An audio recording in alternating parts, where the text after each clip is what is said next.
Hello, everybody. This is Randy Jocelyn from Gateway Ticketing, and I'm really excited that you are all here joining us today for our special webinar Wednesday. Celebrate, elevate, cultivate, empower talented women at our organizations. This is a real great honor to be here. I was just telling our awesome panelists, as a dad of daughters, I'm really excited to learn from this great group of panelists that we have today. I'm just going to welcome you all and get things going before I just become an attendee, just like all of you. So I'm really looking forward to the conversation. If this is your first webinar Wednesday and you're joining us today, quick agenda, it's 60 minutes in length. We're going to have a quick introduction to our moderator and our panelists, and then we'll have a great panelist discussion. And then there's an opportunity throughout this webinar for you to participate, and you are a very critical component of our webinars. Hearing from you is fantastic. We want you to ask questions. We want to hear your insights. We want to hear your tips, and we want you to participate in the conversation. So in order to ask questions and participate, you're going to see in your webinar browser at the bottom right, there's a QA section. You can click in there and ask a question of the panelists, and we'll do our best to go through our questions, not just at the end, but throughout the conversation as well. Now, leading up this panel today, we have an outstanding moderator. Una DeBoer is joining us. She's the Director of Global Marketing at WhiteWater. She's a fantastic woman leader in our industry. We've had some great conversations. She helps lead the global brand for WhiteWater and Surf, Flowrider, and Vantage at WhiteWater. And so she's going to be our moderator today, joining this panel that includes our own Alicia Hutman from Gateway Ticketing. Now, Alicia is our Senior Manager of HR, having joining us just at the beginning of the year, but she's also a professor of HR and has been in this industry for as an HR leader for many years, and her insight is super valuable. Amazing that we have June Ko joining us. June is the Executive Director and Vice President for Asia Operations for IAAPA, the International Association of Amusement Parks and Attractions. And June, you are so awesome. You are joining us. I mean, I'm looking at, it's 3:07 in the morning in Hong Kong, and you look beautiful. Thank you so much for staying up with us and being here today. We're really happy to have you joining us as well. We also have Mary Berg joining us. Mary's a great friend, someone that I've known for a long time. Mary is the Chief Operating Officer at Space Center Houston, and she is joining us from Houston, having just started that job there right when the pandemic hit. So having you be here, Mary, is great. You're also, gosh, you were the Chief Experience Officer at the Perot Museum. I know you from some time at the Natural History Museum in Los Angeles. Fun fact, you were very involved at JPR on the Mars landing project. So hearing some rocket science info from you is going to be great as well. Another really great friend, someone that's volunteered for many years with IAAPA, Claudette Vogelsang. She's the Vice President of Finance at Knott's Berry Farm. Claudette has lived a world of finance internationally throughout her career as well, working with 20th Century Fox International in the Asia market, in South America, and in Europe, living in Germany, and Heidelberg, and Frankfurt, and all these great places. I think you and June are going to add so much to an international perspective. And we also have an outstanding gentleman, a true leader in our attractions industry. John Wood, the Chairman and CEO at Sally Dark Rides, is here. And John is excited to announce he's a recent grandfather just a few weeks ago, welcoming a grandson into his family, and it's wonderful to hear from his perspective as well, with his daughter on his leadership team and an outstanding organization with many great women leaders, and his insights are great. If you've ever gone to IAAPA Expo and you've taken a picture next to Big Bird or Garfield or Scooby-Doo, you've probably been to the Sally Dark Rides booth. So we're really, really excited to have him join us as well. So I'm going to stop talking so we can get this discussion underway. I'm going to stop sharing my screen in just a moment. And when I do that, you may want to go into our grid format in our WebEx tool. That grid format should help you out. So you can hide some participants like me, who's going to turn our video off, and you might just hear the conversation because we're going to bounce around a whole lot. We expect a very lively discussion. So I am going to pass it off to Una, and whoops, I'm switching slides. I'm going to pass this off to Una, and we're going to get started. So thank you all for joining us today. Hello, everyone. I'm super excited and really privileged to be moderating this panel today.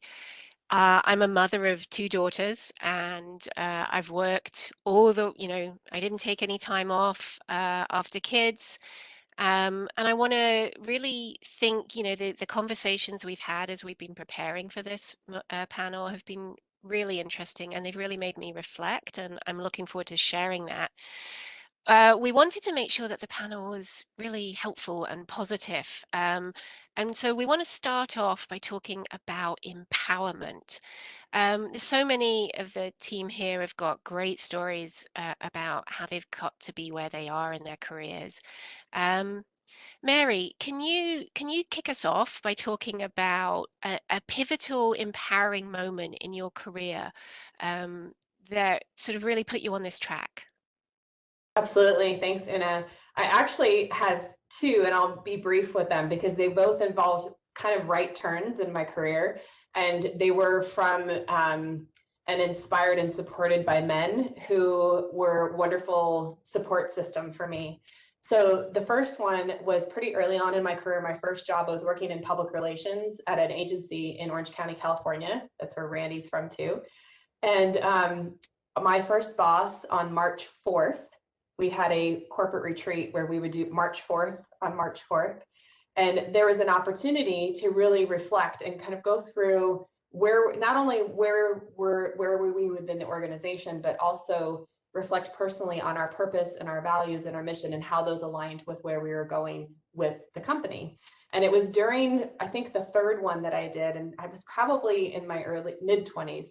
I just had this realization that I wanted to switch from doing public relations in the corporate world for clients to nonprofits. My favorite clients were nonprofits, and I really felt that that's where I wanted to make that career switch. And it was because of that thoughtfulness, and then having that honest conversation, we'd all come back together, and I got supported in later saying, yeah, I think this is something that I want to leave. And I got supported in that. And I felt that was super empowering to feel acknowledged with that.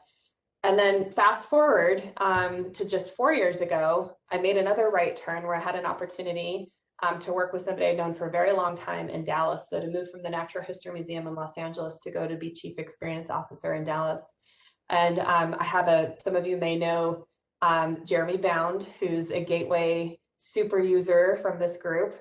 And he's a good friend of mine. We've worked together multiple times. And he said to me as I was considering this move, I have a 12-year-old son. And I was feeling very torn about, he was in Los Angeles, I would be in Dallas, and I was going to be flying back and forth every weekend, so I'd shared custody. And so it was an empowering moment where he said to me, look, this wouldn't even be a question if you were a man. And so please don't let that weigh on you. And my former husband at the time also said, you are of more value to our son if you are happy and fulfilled in your career. So if this is your job, let's make it work. So those are my 2 completely supportive, empowering moments. I know that we haven't all had those from men in our lives, but I am eternally grateful for the support of those, in particular, those 2 choices. I think you're right. There's a huge part that men play in supporting women in their rise, and I know that we're going to come back to that during the discussion. June, have you got an example of something, an empowering moment that got you where you are? Just thank you, Mary, for your sharing. I think it's so inspiring when I hear these kind of shares, and from your sharing, I think it really relates to some of the things that happened in my life. And when I if I have to put that into a bullet point, it's having people that are really supportive in your life, whether they be male, female, whoever they may be. if you have a great support system, people that really care about your voice and what you are choosing that is best for your life, then it makes a difference in your life and what you choose and how you choose to live it. And I've been very, very lucky also, just like you, have had a great partner. My partner is very supportive of what I do and what I choose to do in my daily life. Um, you know, despite everyone else, probably 95% of the people in Hong Kong choosing to work in finance, working in nonprofit is probably even less than the 5% that are left. So um, it's definitely a different turn. And I think having really supportive people is that's the key. I don't even know how I would be able to be here if I didn't have all the support system from prior bosses, my partner, friends, and you guys sharing all this with me. So thank you. Claudette, I know that you mentioned in our conversations that mentors have played a big role for helping empower you. Could you talk a little bit about that? Sure, absolutely. I mean, I would start, it's funny because I think we all share similar stories. My first empowerment and mentor really came from my first boss, and that would be my dad growing up. He had an accounting company and I worked for him. I, you know, did whatever jobs he needed. And I know it was a lot for him just to get me involved, and I loved it. So that was really my first moment of empowerment, with my dad really telling me from a very young age, you can do and be anything you want. And I've never felt less than because of my gender. Another one I will talk about, and I think it's interesting, I've had, like everyone here probably, so many mentors and so many good bosses that have helped me along the way. But I think probably rather than talk about that right now, I want to talk about the other empowerment, the person who's empowered me, similar to Mary.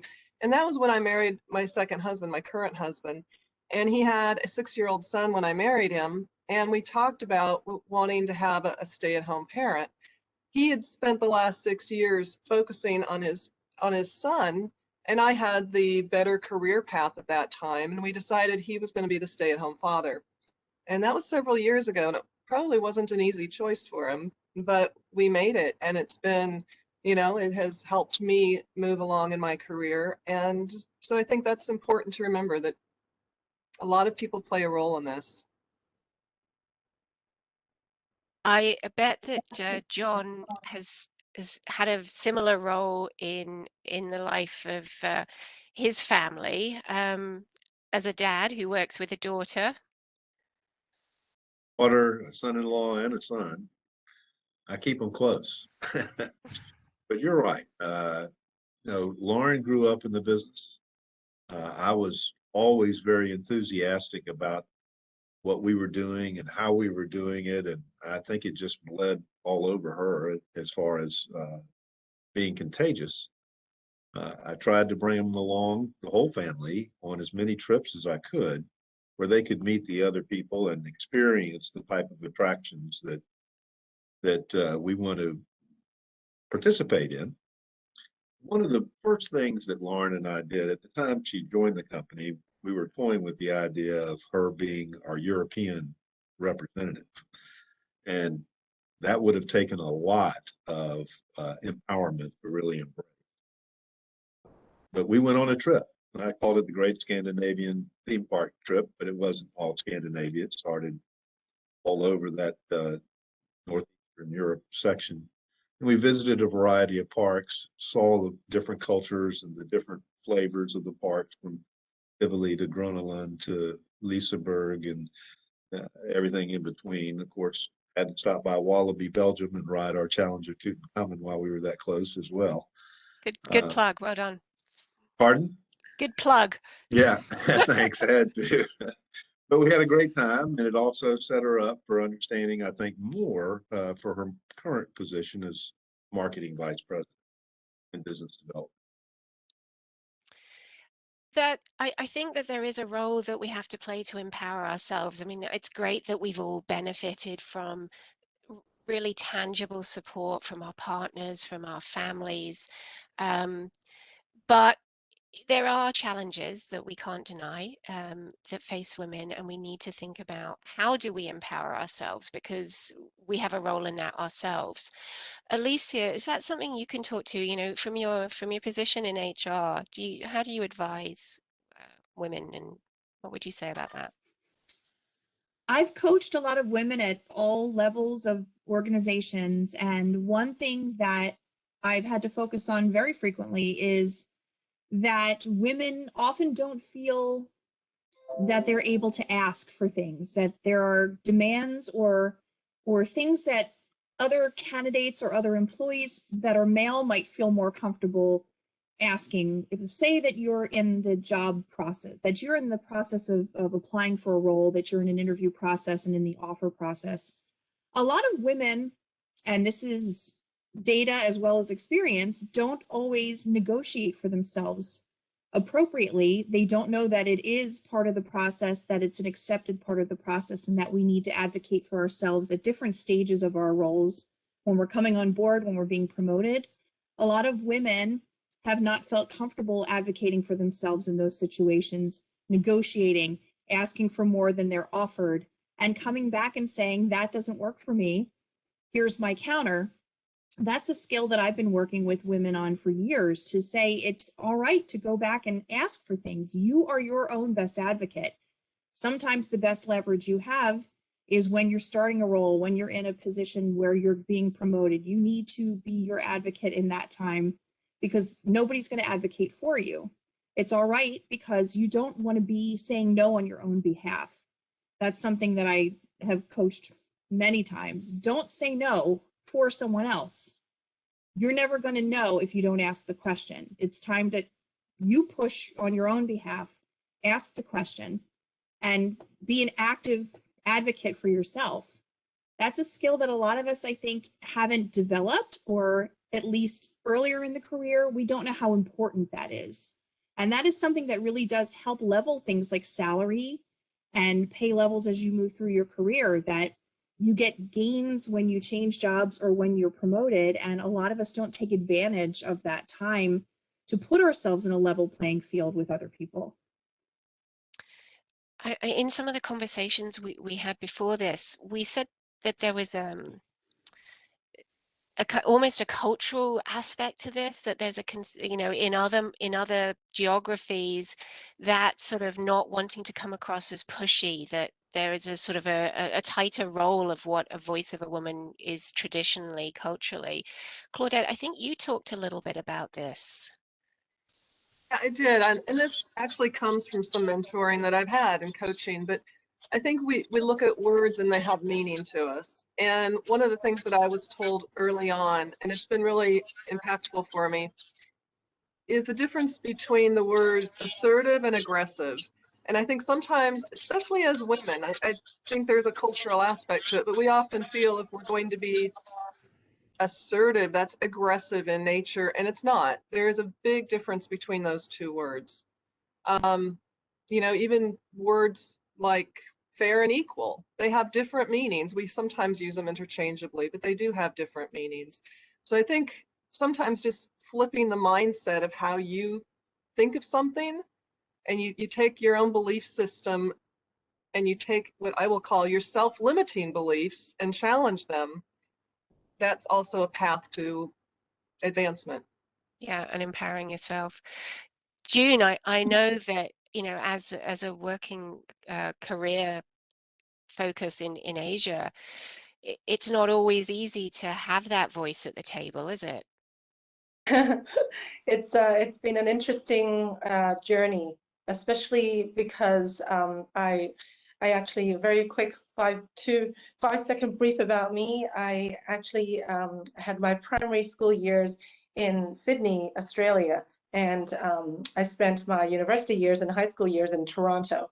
So you can imagine the Western kind of culture ingrained in me, and then suddenly I'm working in Hong Kong um, right after being a flight attendant in Air Canada. Came into Hong Kong and I've started working for manufacturing, and did a lot of work in the manufacturing field for electronics, and primarily very male-centric and very engineering focused, and it really takes a lot of effort just to have a voice at the table, to have people look at me seriously. And sometimes they actually look at me and think, seriously, am I going to be talking to this lady or this little girl here, and we're going to be negotiating our $15 million contract right now? So it's a little bit interesting. And especially now, I love my nonprofit work. I love working in the association field, and especially with attractions, the industry. But when you go into, let's say, a government office in Shanghai to work out some of the kinks and deals and information or things that you need to get going for a Shanghai office, it then becomes 10 times more difficult because you're just trying to get heard. The words actually don't really mean anything to the opposite person, the person that's sitting opposite to me. So I think, when I looked back, I think one headhunter asked me, I think a few months ago, what do you care about? What do you think was your achievement? And I said, well, I don't know what my achievement is, and I don't know if I did anything right or great. And I think that's what's wrong with being a female. I think that's something wrong with me too. But when I really sat down and thought about it, I'm setting up the China office was really it was really interesting. It was really something different and something I never imagined I probably don't want to do again. So yeah, I think it's an interesting time.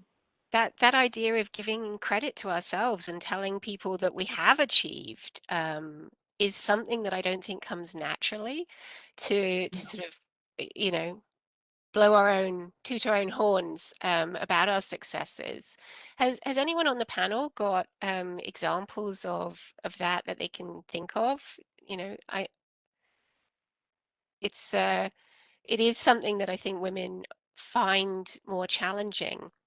Maybe that's where we need to see role models, and have role models that demonstrate success and give us that confidence.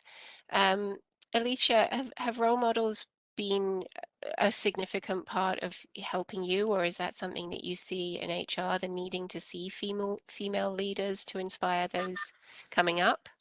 I think that having female role models is extremely important. When I started my career, I didn't understand how unusual my experiences were, because when I was starting my career, I joined a woman-owned company that had women in almost every senior leadership position. And it was in an industry that skews a little female in terms of who kind of ends up in that industry. Was in staffing. But I didn't understand how atypical it was to work in a very female dominated environment where the CEO was a woman and the COO was a woman and all the sales leadership were women. We really had very few employees even who were male. So for me, I never thought about it at all, but I was able to see women leaders in action. And that's something that I've been able to observe through my career based on the area I work in. There tend to be more female leaders in areas like human resources than in some others. But that being said, I've worked in a lot of industries that are ones in which women are pretty underrepresented in leadership. And that does raise a question when you're in an industry like IT. I've been in a lot of technology industries, or even attractions to some extent. If there aren't female role models, how do we create them? Or how do we help our other leaders to become allies to help mentor female employees, and not exactly modeling female leadership, but then helping to propel them into leadership roles? It's sometimes it can be difficult, because sometimes it's suggested that a male employee shouldn't have a female mentee, that it doesn't seem appropriate, or that it might be misunderstood. And I don't know whether that, combined with maybe a fear of a lack of common ground, discourages some leaders from not wanting to mentor female leaders. But again, having the female leaders to model your behaviors, to see their trajectory, I think it's so important to women at all levels to know what's possible, and to also see sometimes women living their lives while they're working, to show you that you can balance a lot of different things, and it's possible. We've had a question come in, which I think links into this, which is about, do you find that women are generally supportive of each other? My experience has always been that I don't think that without having a group of career women, and I, a lot of my friends are working mums, they really get the world and the challenges that I face. They're my sounding board. They're the people that I moan to. They're the people who tell me I can do it and that I should do it. So that's been my experience. What about other people on the panel? Mary, if you Sure, I have something to contribute. This last year has been really interesting. Well, the last 4 years since I moved to Texas from California, and I'd say I experienced both ends, and it was more based on personality than gender, I would say. So it just depended on the person. But with that move, sometimes I got men and women that were super supportive, and then sometimes I got men and women that were pretty critical, and it was just interesting to kind of build that, knowing how I was making those choices.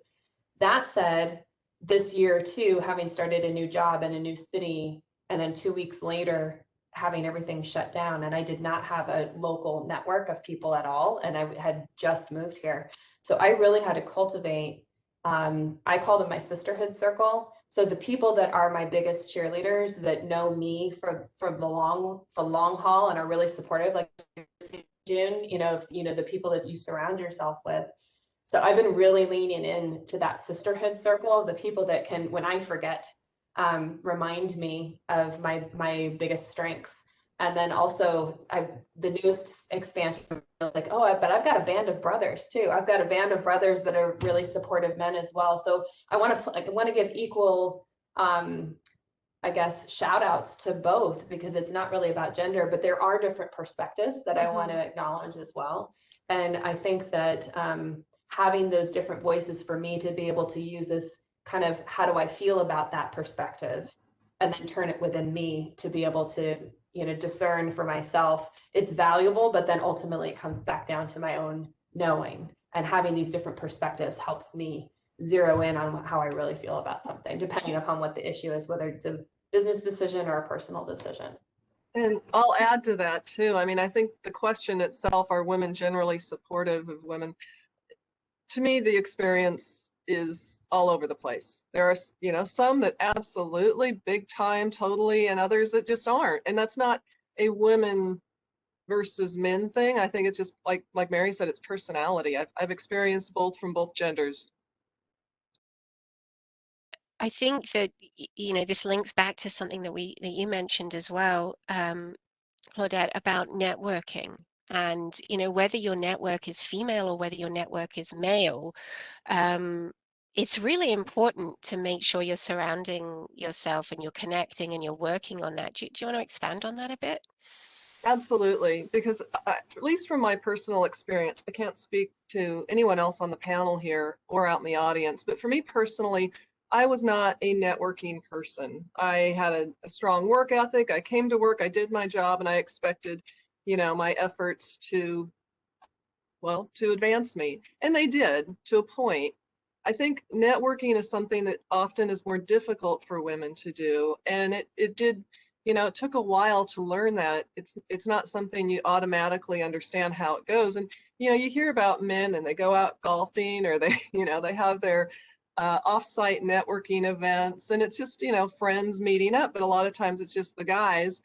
So again, it just took me longer to understand how to network. And I think networking, I mean, of course, we talked earlier about this too. I mean, of course, networking connects you to people who can help advance your career, but it also does something else. It helps you to develop your self-promoting skills. And I think, again, that's something women have a more difficult time doing, is self-promoting. Someone mentioned it earlier. We don't like to toot our own horns, and we often feel like we're bragging if we do. So I think that that's an important thing for women. It's important for men to learn too, but I think women have a more difficult time with it. Yeah, learn to say I, not we. June, your job is a lot about networking. It is, but it's so interesting hearing from Claudette about this because I yes, we do a lot of networking, but definitely in our culture, I don't think it's, I mean, I honestly think 90% of the Asian culture really don't know how to toot our own horn, so to say, or just be proud of what we do and our achievements. So that's something that I'm still trying to learn and still trying to be comfortable with.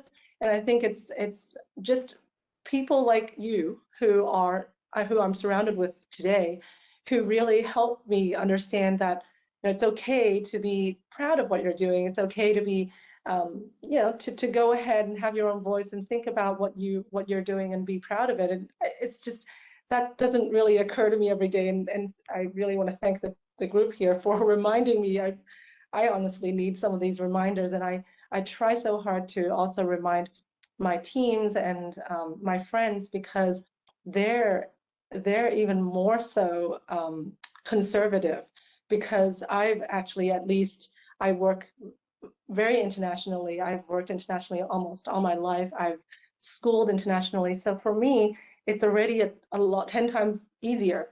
For all of my peers here in Hong Kong, I see they shine with what they do. Their work is great, but that level, that brightness dims day after day because they don't feel like they are supposed to be proud or supposed to be known for what they do. So yeah, I have to look for ways to encourage and to let them know that it's okay and to remind them to do that.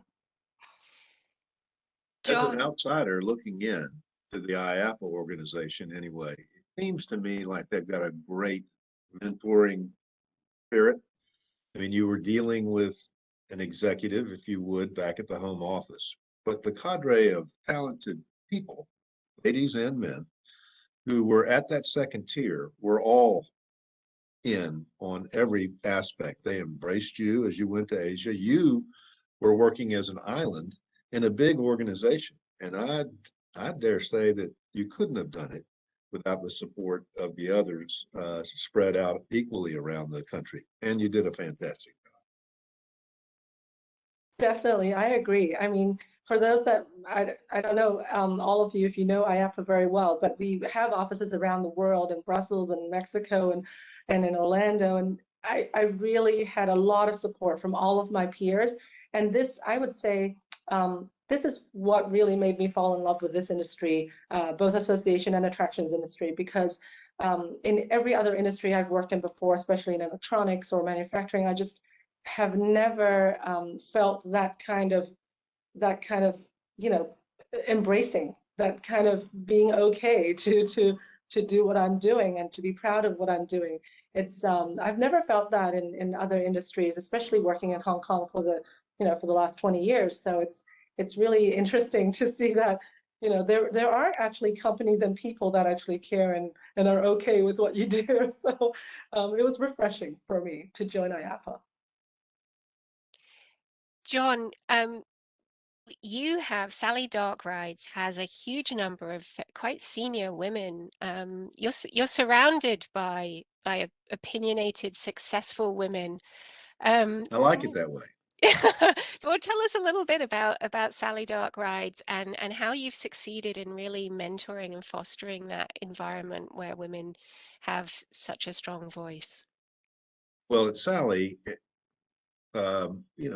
we really rely on a lot of different artistic, and talent comes in all shapes and is not at all gender based.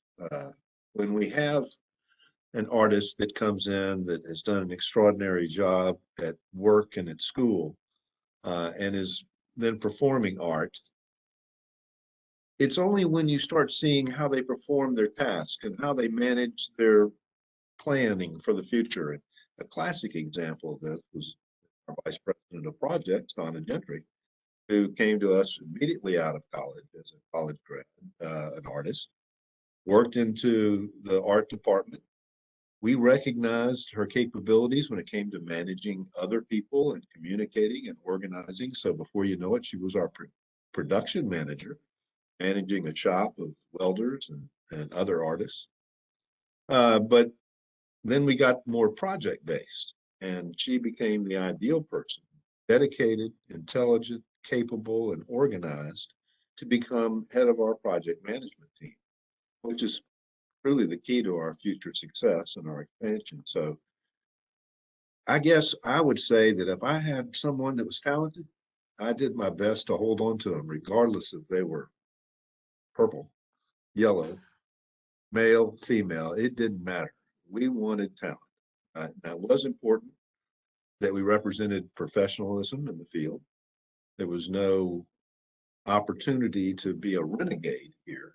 You still had to fit in, but the reality is those that have advanced in our company that have been female have been because they have the right attitude, the right work ethic, the right talent, and the right demeanor to succeed and lead. I think, I think that, sorry, I just wanted to jump in because I think that is super important. In one of my prior jobs, I was in corporate management, and seeing a very wide variety of different CEOs and different owners from different businesses. And the ones that seem to be able to continue to be successful are the ones that have senior management that are able to spot talent and to keep talent for what it is. So hearing John say that is not a surprise at all, because this is really why Sally is successful and known, really well known in our industry. And I think having a boss and having the owner and the CEO be able to spot talent is really another level that I mean I really look up to that, and I'm really glad to see CEOs like yourself, John. Thank you, June. but John, I think that you're going through something right now that is a reason why we lose female talent in organizations, and that is motherhood. So Lauren's just had a baby, and you Beautiful guys, baby. yeah, which is, and I would say that kids are by far the best thing I've ever done in my life. I love my career, but I love my kids more. But I've managed to mix both, and that isn't always an easy path. So, um, perhaps that's something that you can talk to John about. How are you sort of changing to be able to deal with that? Or Alicia, maybe that's something that from an HR perspective, I think that we do lose female talent. There is no way that we can say that there is the same level of senior women, and it's not that there's less talent. It's that things in life get in the way. So how do we manage that better in organizations? John, Alicia. Alicia? Some of that goes back to having those female role models and seeing how they were able to make it work. In the United States, we're a little complicated by the fact that we don't have paid maternity leave other than what your company might provide. So in other parts of the world where there is a longer term paid maternity leave, it gives a little bit of an opportunity to settle in and focus on parenthood and then kind of recharge and make a decision about whether you're going to come back. In the United States, sometimes people leave the career track out of necessity because it's just not manageable financially. But again, sometimes it's because there aren't any examples of how to do it all. How do you manage? And one of the things that I think that Gateway is really proud of is that we have a very flexible work environment in terms of hours. And part of that is by design to give people an opportunity, and this is not just women, but men too, the opportunity, especially for parents, to have that flexibility. If they have school drop-offs, if they have a soccer game, if they have a need to balance that, we give employees an opportunity to do that. And I think that's really meaningful, at least in our organization, that people know they have the flexibility.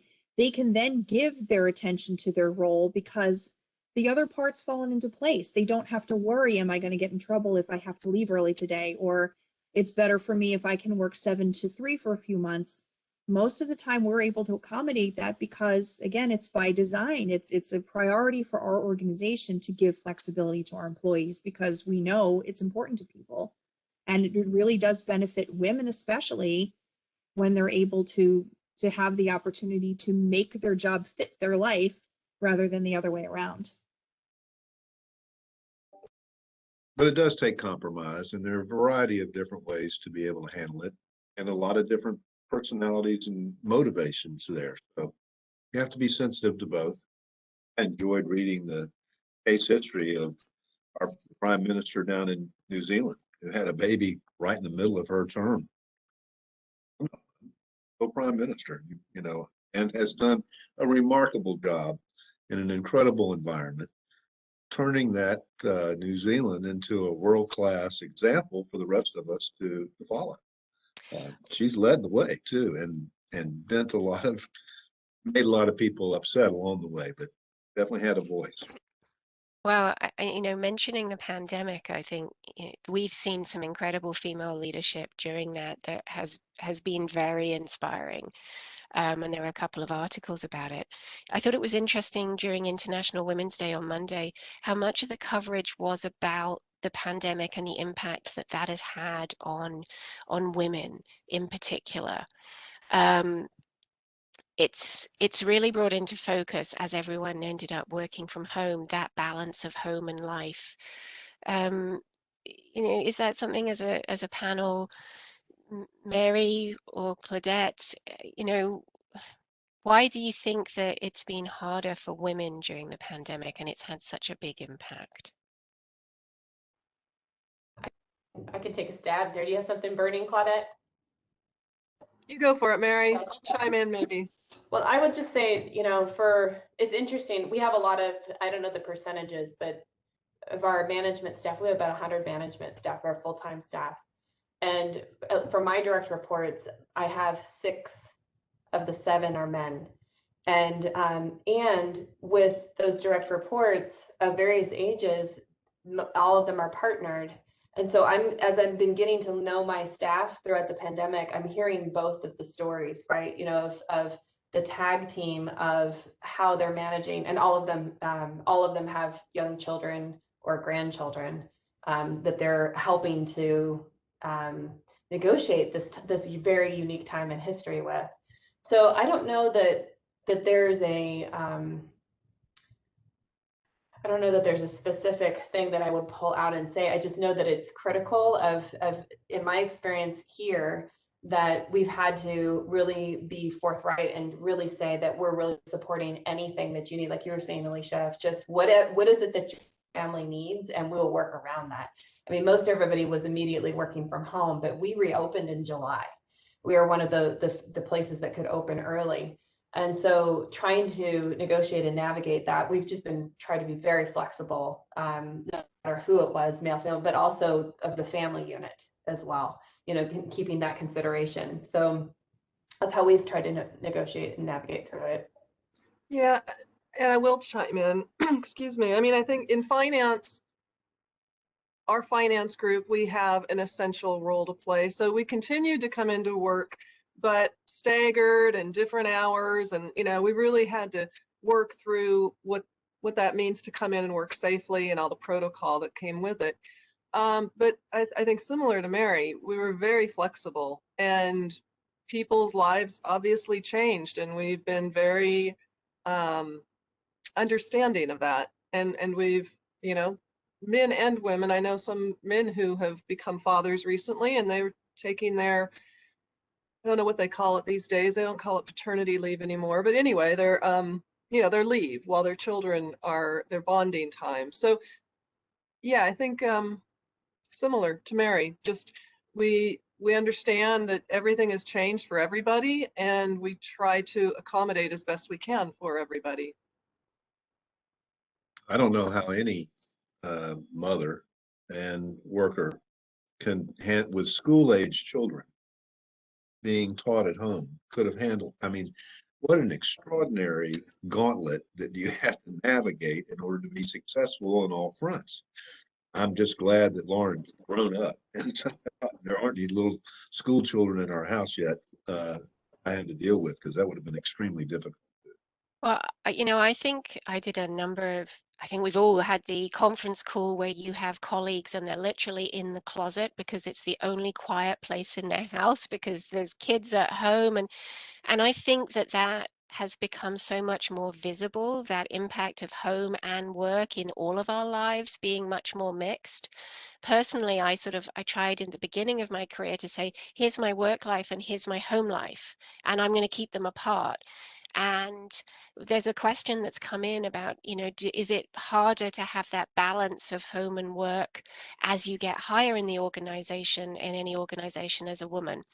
And I think one of the things that I have learned is that I can't keep these worlds separate. The demands are constant. We work in across all time zones in WhiteWater, and I think what my kids see is the fact I'm trying to mix both of those two things. That the world, you have to be a full person. You have to show up fully at work and fully for your family and for your kids, and that means mixing things. At least in my world. Um,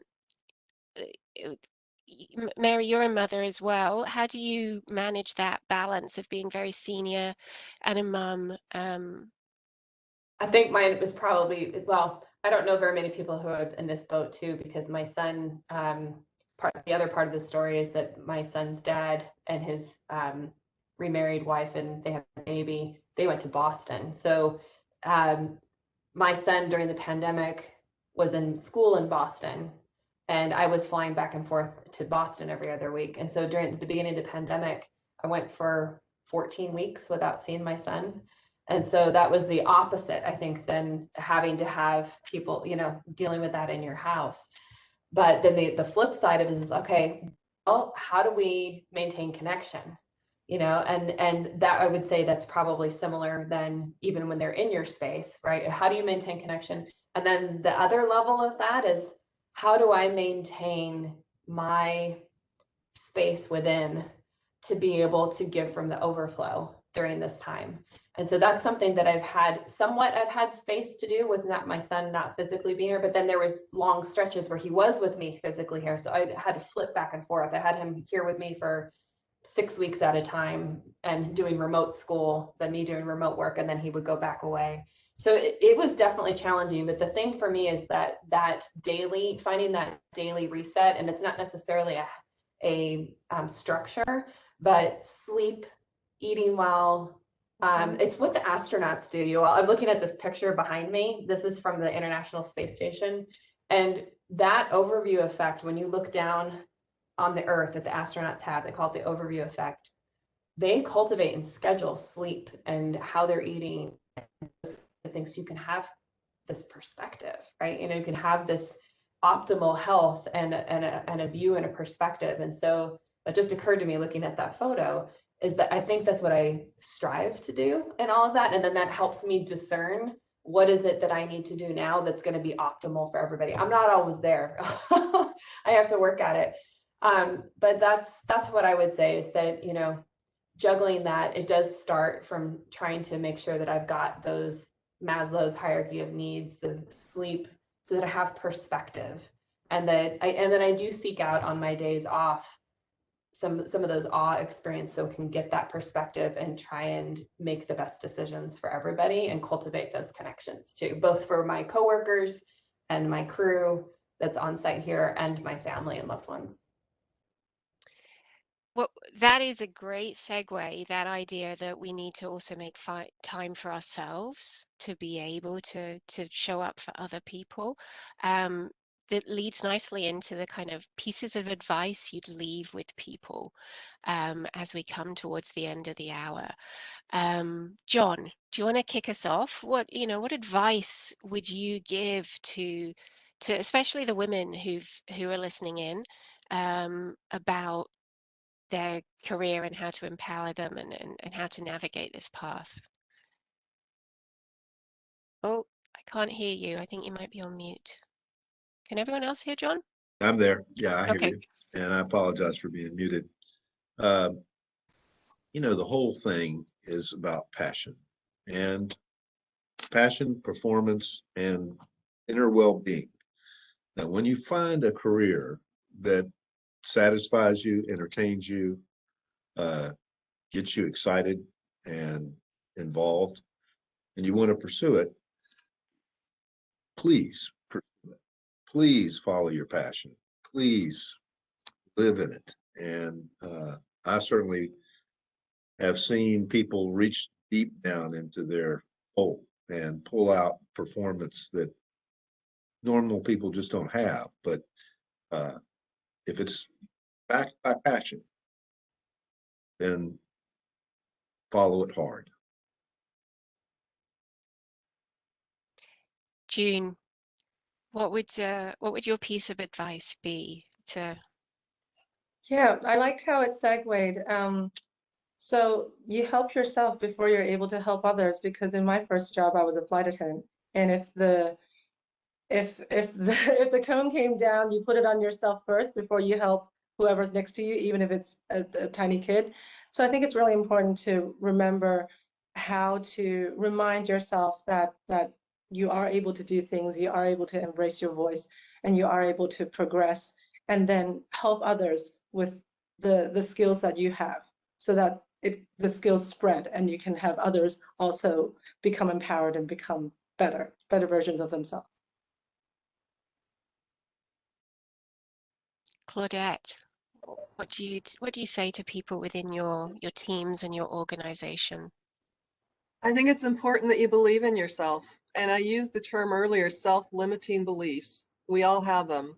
And so take a close look at your own self-limiting beliefs and start breaking them down. Understand why you have them and that they really are your self-limiting beliefs. And you're putting a lot of your limitations on yourself.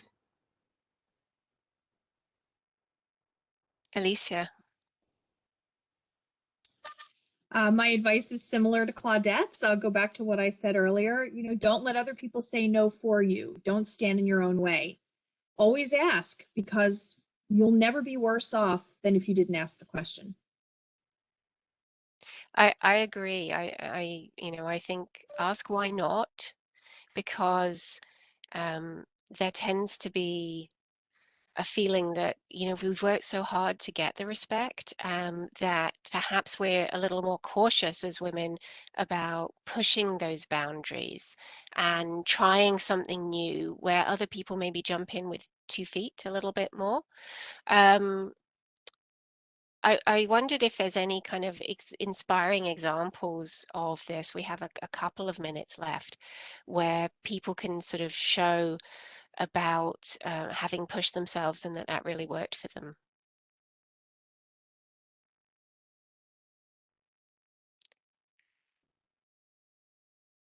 June, are you leaning in? No? Okay.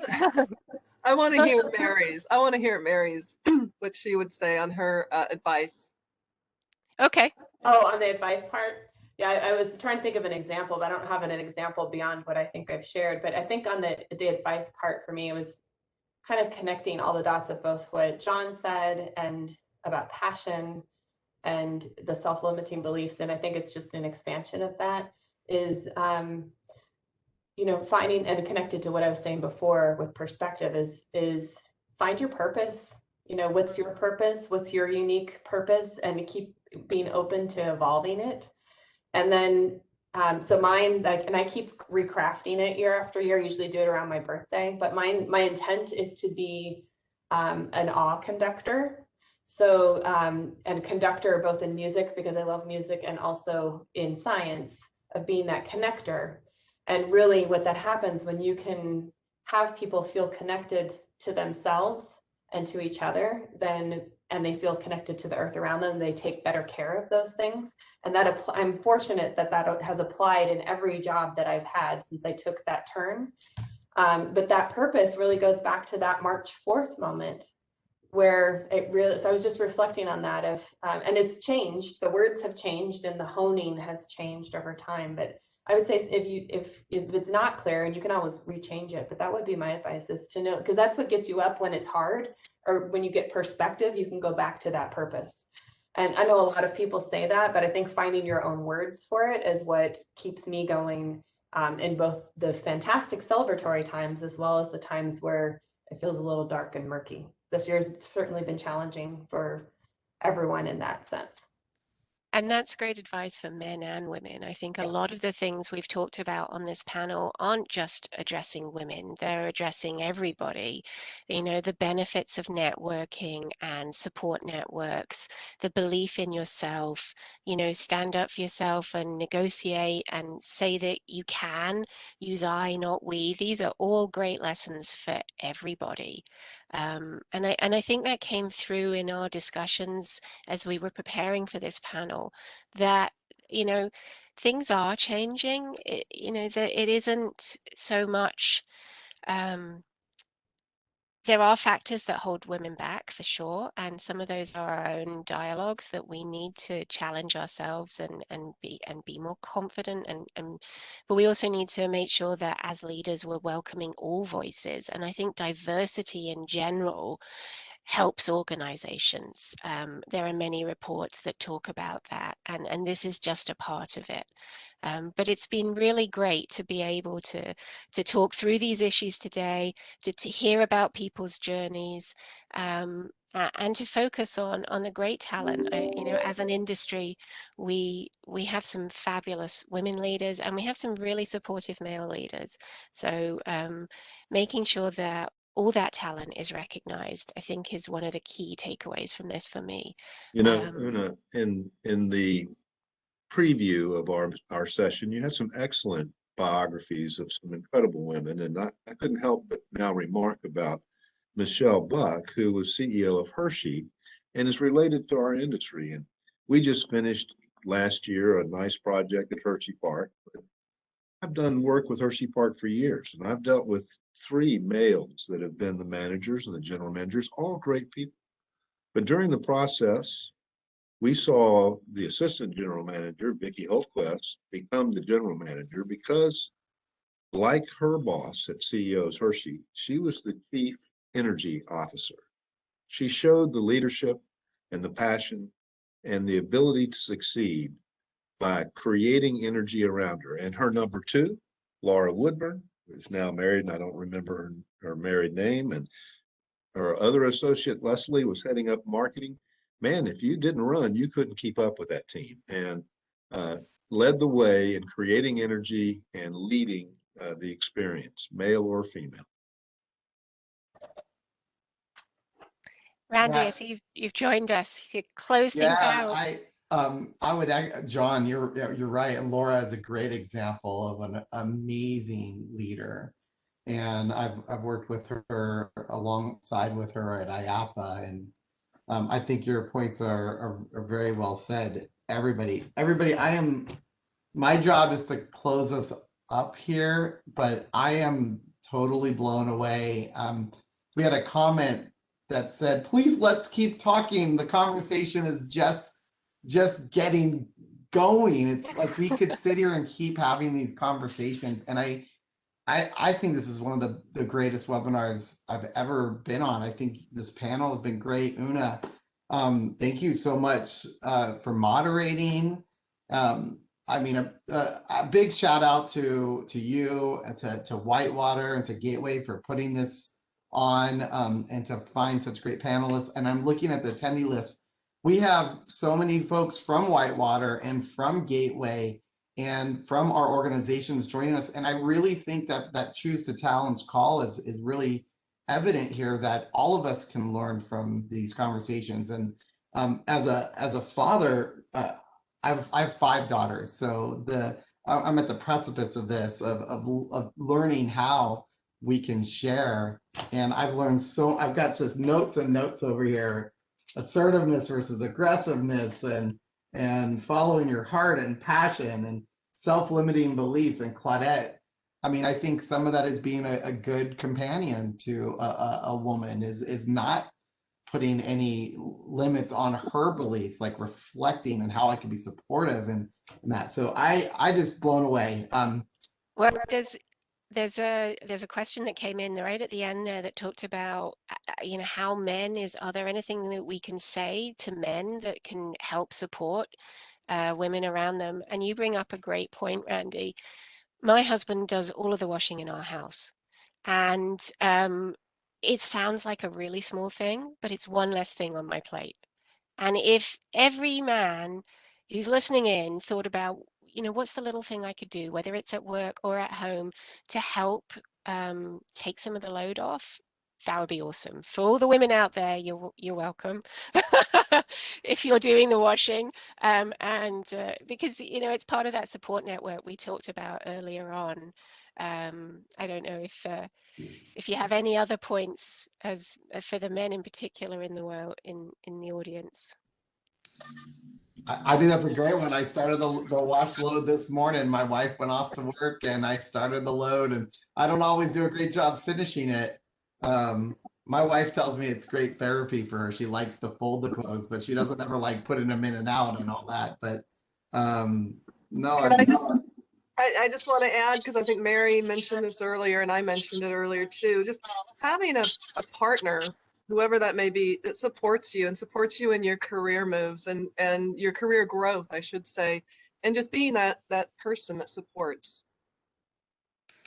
And Randy, I would add that for people who are looking how to be an ally to their coworkers or to look for how they can help grow women within their own organization, is to look for opportunities to create a seat at the table. It doesn't necessarily have to be in a manager role, but look for opportunities where you can give that voice a chance to be heard, even if it's just including another person on a committee or a project, or giving somebody an opportunity to lead. That's a choose to challenge that Gateway is looking at, you know, in the coming days, is looking how we can look to create variety in our teams and expand the voices that are parts of different aspects of our business. And that's a way that we can all add variety and opportunity within our organizations. I'll just add to that too, Alicia. We had talked about this in one of the pre-panels, but we have been doing teams. So we've been doing teams and tackling different subjects, and we're doing not just a management team, but across departmental and then levels down too. And that's how we're creating voices at the table for diversity and for men and women, and also just levels within the organization, so that we're making sure that we're hearing. It's a more flattened organization, it takes longer, you know, but that's a good thing. And we're hearing perspectives that are really valid and very helpful in moving us forward and addressing things. So yes, Alicia. I actually made a note for maybe an upcoming. First of all, I will challenge our company. I will choose to challenge that our webinar team will get together and we will continue this conversation.